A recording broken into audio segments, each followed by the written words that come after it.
Ассалаумағалейкум достар. Бүгін маған менің бір подписчигім комментарийға жазып кетті. Ассалаумағалейкум, скачать еткен корылым ашылмай қалды.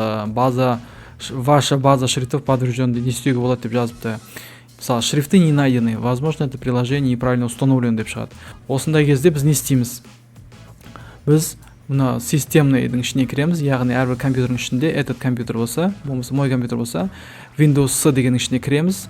Одан кейін оның ішінде біз деген пользователь дегенді басқан соң, ішінен біз user тауып аламыз, соны басамыз да, ішіне поискі AppData деп жазамыз. Сосын AppDataның ішіне оң жағын бассаңыздар, открыть расположение папки дейді, соны басасыздар. Мен сол кезде сосын жоғары жақта мынандай AppDataның өзінің адресі шығады, соны бір рет бассаңыздар, мына roaming деген шығады.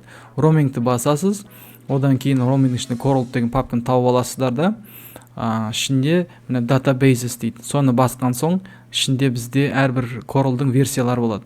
Менікі мысалы 3-те 1 болып тұр, сіздер 2-де 1 болуы мүмкін. Соны басасыздар да, соны удалить етіп тастайсыздар.